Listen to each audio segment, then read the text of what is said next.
You press the elevator button, then you press it again. You don't really think about it. It's a reflex, like you believe the extra tap will make the doors move faster. It won't. But the way this small plastic panel actually works is far stranger than a simple, impatient habit.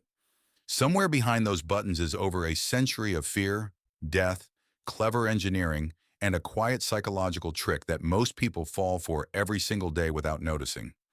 The elevator panel you tap without thinking carries the fingerprints of inventors who solved a problem you've probably never considered.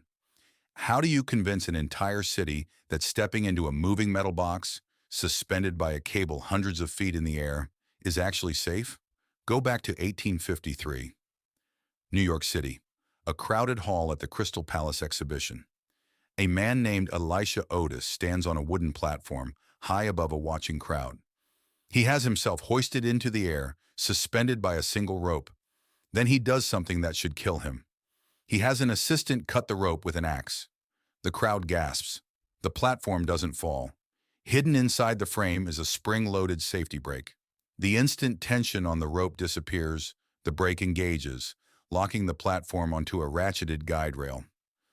Otis didn't invent the elevator. People had been hauling goods up shafts for centuries before him. What Otis actually invented was trust. His safety brake is the entire reason skyscrapers exist today. Because without a way to stop a runaway car, nobody would build a building tall enough to need one.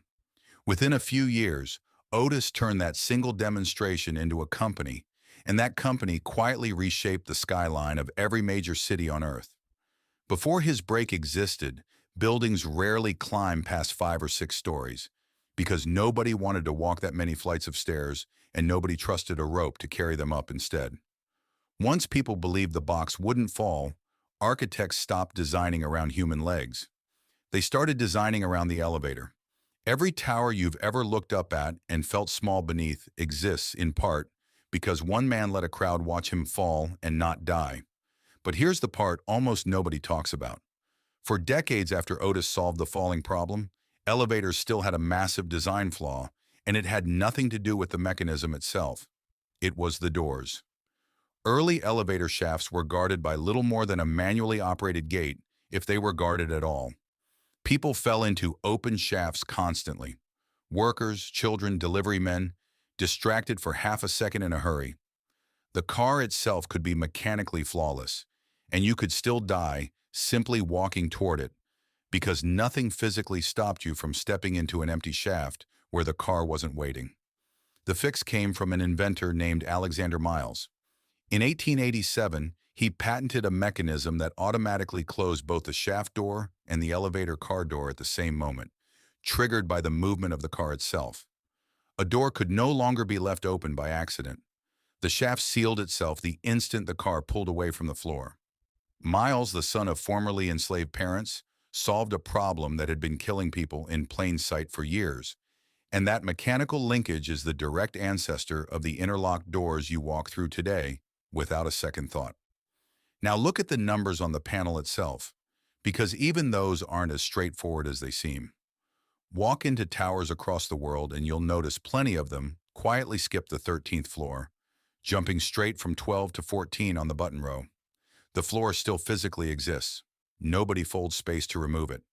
Building owners simply discovered that tenants felt uneasy renting it, so the number disappears from the panel instead. In parts of East Asia, you'll find buildings that skip the number 4 entirely, because in Mandarin, Cantonese, and Japanese, the word for 4 sounds almost identical to the word for death. The buttons in front of you aren't just engineering. They're a small, quiet negotiation with human superstition.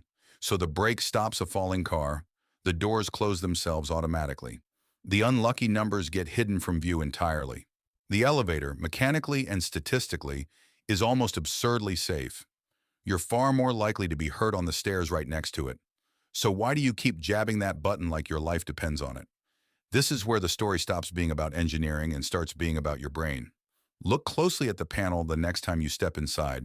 There's a button to call the car. There's a row of numbers for each floor, and there's a smaller button, usually marked with 2 arrows pointing toward each other, that's supposed to close the doors immediately on command. In most modern elevators across the United States, that close door button does almost nothing at all. This isn't a manufacturing defect, it's federal law. The Americans with Disabilities Act requires elevator doors to stay open long enough for someone using a wheelchair, a walker, or a cane to safely board the car. If the close button actually slammed the doors shut the second you pressed it, that would directly violate the required opening time. So manufacturers wire most close door buttons to be functionally disconnected for ordinary passengers, while still allowing maintenance staff and emergency responders to override them with a key. Karen Penafiel, who spent years leading a national elevator industry trade association, has openly acknowledged that the majority of closed-door buttons installed since the early 1990s simply don't function the way passengers assume they do. You're not imagining the urge to press it anyway, though. That part is very real, and it has a name. In the 1970s, a Harvard psychologist named Ellen Langer ran a series of experiments on what she called the illusion of control. She found that when people are given a button, a lever, or any small action to perform, even one with zero actual effect on the outcome, their anxiety drops noticeably. The mere appearance of agency changes how the brain processes a situation it can't actually control. You feel calmer simply because you did something, even when that something changed absolutely nothing. This pattern isn't unique to elevators either. Decades earlier, the behavioral psychologist B.F. Skinner noticed something strikingly similar while studying pigeons in a controlled chamber. Pigeons that received food on a fixed schedule, completely regardless of their behavior, still developed strange repeated rituals, convinced that their pecking or turning was somehow responsible for the reward appearing. Skinner called it superstitious behavior.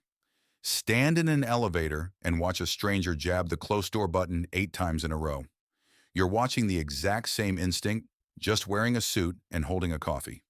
So that's the trick hiding inside the panel. A button engineered to satisfy your nervous system, not the laws of physics. Does that mean every part of the panel is fake? Not even close. Look one more time before you move past it. Underneath the row of floor numbers, there's almost always a separate button, sometimes a bell symbol, sometimes a phone icon, sometimes both. That one is completely real, wired directly into a building-wide alarm circuit or a live phone line to building security. Building codes require it to work every single time, under every condition, including a total power failure, because it exists for the one moment the rest of the panel was never designed for. The button beside it might be lying to you. That one almost never is. The floor buttons are completely real, obviously, but even those have quietly evolved. Walk into a modern high-rise office tower today, and you might not press a floor number inside the car at all. Instead, you type your destination into a touchscreen or keypad in the lobby before you even step on board. The elevator already knows exactly where you're going before the doors open for you. This is called destination dispatch, and it borrows heavily from traffic engineering. A central computer groups passengers heading towards similar floors into the same car, calculates the fastest possible route across an entire bank of elevators at once, and assigns you a specific car number on a small display. Instead of one elevator stopping at 6 different floors for 6 different passengers, the system clusters everyone efficiently, cutting average wait and travel time dramatically inside very tall buildings.